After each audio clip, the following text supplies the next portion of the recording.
నమస్తే. ఇన్నాళ్ళు నన్ను సపోర్ట్ చేస్తూ, ఎంకరేజ్ చేస్తూ మీ ప్రేమని నాకు అందిస్తున్న ప్రతి ఒక్కరికి కృతజ్ఞతలు.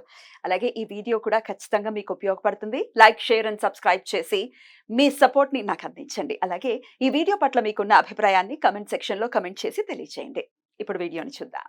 నమస్తే. Welcome to our channel. నేను కుప్పా పద్మిని. ప్రస్తుతంతో పాటు ప్రముఖ ఆధ్యాత్మికవేత్త, వాస్తు జ్యోతిష పండితులు, లలిత ఉపాసకులు, వాస్తు జ్యోతిష శిక్షణ నిపుణులు బ్రహ్మశ్రీ నానాజీ పట్నాయక్ గారు మనతో పాటు ఉన్నారు. మాట్లాడతారు. సార్ నమస్తే సార్. శ్రీమాత్రే నమః. సార్, ఈ 29వ తారీఖు గురువారం పంచమి తిథితో వస్తోంది. గురు పంచమి యోగం కూడా ఏర్పడుతోంది. అంటే ఏంటి అసలు గురు పంచమి యోగం అంటే ఏంటి? ఎలా వినియోగించుకోవచ్చు ఈ రోజున సార్? అంటే ఎప్పుడైనా సరే గురు పంచమి యోగం ఏర్పడింది అనుకోండి, గురు పంచమి యోగం ఆ రోజు వృద్ధి యోగం కూడా వచ్చింది. వృద్ధి యోగం అంటే సార్? వృద్ధి అంటే యోగాలు కొన్ని ఉంటాయి మనకి.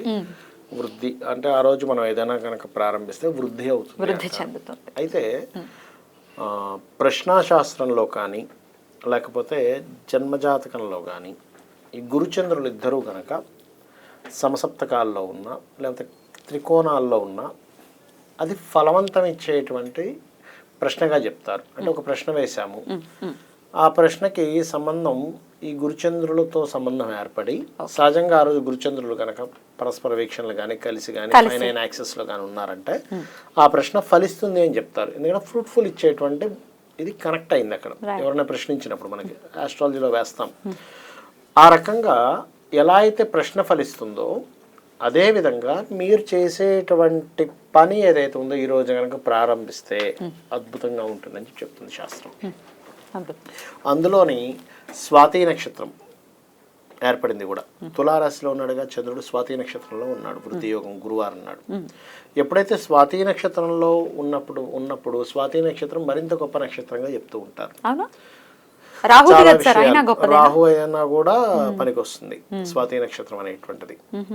సో స్వాతి నక్షత్రంతో కూడి ఉండి ఆ రోజు పంచమి అయి వృద్ధి యోగం ఉంటే దేనికంటే ఇది అంటే మనం ఫ్రెష్గా మళ్ళీ ఇన్ని రోజులు చేసినటువంటిది కాదు, నేను ఈ రోజు మళ్ళీ ఫ్రెష్గా ఏదైనా స్టార్ట్ చేస్తాను అని అనుకున్నప్పుడు మేషలగ్నంలో కనుక, ఎందుకంటే మేషలగ్నంలో గురువు ఉన్నాడుగా, మేషలగ్నంతో మరలా కనుక మీరు ప్రారంభించినట్లయితే ఉదయం పూట ఉంటుంది సర్వసాధారణంగా 11 o'clock ఆ టైంలో ఉంది.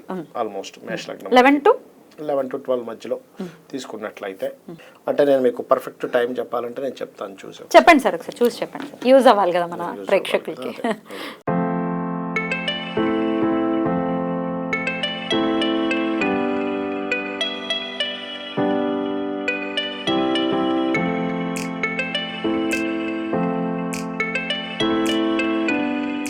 (9:30 నుంచి 10:30 మధ్యలో. 9:30 నుంచి 10:30 మధ్యలో ఏం చేయాలి సార్ ఈ టైంలో? ఏం చేయాలంటే ఫ్రెష్గా మీరు మళ్ళీ ఉదయం పూట సహజంగా మనం పూజ చేసుకుంటాం కదా, నిత్య పూజ, అమ్మవారి నామాలు, కొంతమందికి లలిత చదువుకునే ఇది ఉంటుంది, లేదా జపం చేసుకుంటారు, బాగా చేసుకుంటారు. చేసుకున్న తర్వాత మీరు దత్తాత్రేయ స్మరణ చేయండి ఆ రోజు. గురు పంచమి కదా, దత్తాత్రేయ స్మరణ ఒక్క 10 నిమిషాలు ఏ నామంతో చేయొచ్చు అంటే దిగంబర దిగంబర శ్రీపాదవల్లభ దిగంబర జయ గురుదత్త శ్రీ గురుదత్త అని చేసి ఈ 9:30 నుంచి 10:30 మధ్యలో ముందు రోజే ఒక పుస్తకం తెచ్చిపెట్టుకొని డూసు డోంట్స్, నేను ఈ రోజు నుంచి నేనేం పాటించాలి రాసేసుకోండి క్లియర్గా. నాకు ఏ అలవాట్లు ఉన్నాయి, వేటిని అభివృద్ధి చేసుకోవాలి, వేటిని మానుకోవాలి, క్లియర్గా రాసేసుకొని ఒక టైం టేబుల్ క్రియేట్ చేసుకోవాలి.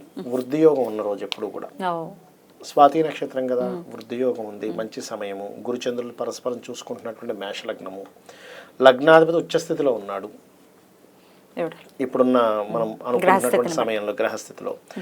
అప్పుడు ఏం చేస్తున్నాము, నువ్వు ఒక ప్రణాళికను ప్రారంభించుకుంటున్నావు, ఒక బిజినెస్ చేస్తున్నా, లేకపోతే ఒక ఉద్యోగమే చేస్తున్నా, దాంట్లో నేను ఎదగాలనుకుంటున్నాను.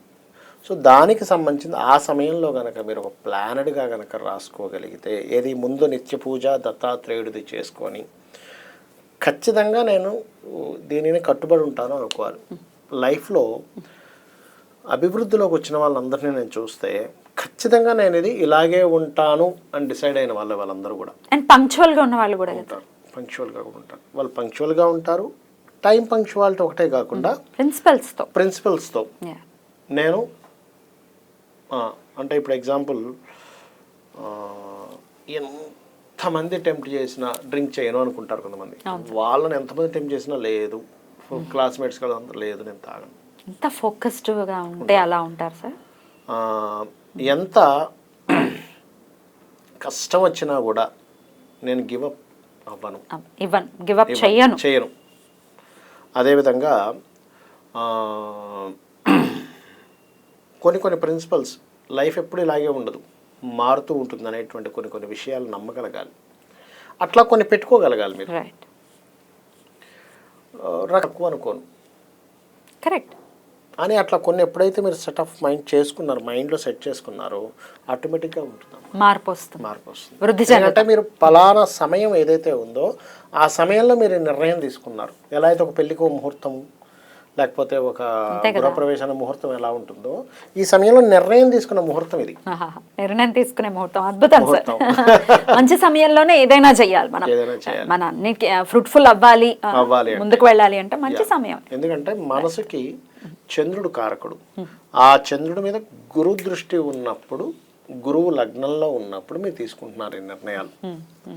ఆ రోజు పంచమైంది, నక్షత్రం మంచిది పడింది, వృద్ధి యోగం ఏర్పడింది. దేనికోసం చేస్తున్నారు? వృద్ధి కోసం చేస్తున్నారు. మీరు నేను డెవలప్ అవ్వాలి అనేటువంటి భావంతో చేస్తున్నారు. అందుకని ఇవన్నీ కాంబినేషన్ ఏర్పడ్డాయి కాబట్టి జరుగుతుంది. Beautiful sir, beautiful. నిజంగా అడిగిన వెంటనే, అంటే జనరల్ గా ముహూర్తం పెట్టడానికి చాలా సమయం పడుతుంది, మీరు చాలా క్యాల్కులేట్ చేస్తే అంత ఈజీగా పెట్టాను అన్నారు. ఇది యోగవంతమైన రోజు, సో పర్ఫెక్ట్ గా అందరికి ఉపయోగపడాలని చూసి మరి ముహూర్తం పెట్టారు. చాలా మందికి ఏం చేస్తుంటారంటే వాళ్ళు లెక్కలు రాసుకుని ఉంటారు కదా, అదేదో బ్యాక్ టైంలో స్టార్ట్ చేసినట్టున్నారు, మళ్ళీ ఈ టైం నుంచి మళ్ళీ న్యూ బుక్ తెచ్చుకొని స్టార్ట్ చేయండి అంట. వాళ్ళకి అభివృద్ధి అంటే మీరు ఆ మంచి టైంలో స్టార్ట్ చేశారు కదా బుక్లో రాసుకోవడం, ఏది పలానా వాళ్ళకి డబ్బులు ఇచ్చాము రావాలి, ఇవన్నీ మీరు లెక్కల పుస్తకం పెట్టుకునే రోజు బాగుండాలి. బ్యూటిఫుల్ సార్, చాలా చాలా అద్భుతంగా వివరించారు సార్. నిజంగా ఇది చాలా మందికి ఉపయోగపడుతుంది, వృద్ధి చెందాలి, ప్రతి ఒక్కరు కూడా సంతోషంగా ఉండాలి అని మనస్ఫూర్తిగా కోరుకుంటూ thank you so very much sir. నమస్తే. శ్రీమాత్రే నమః.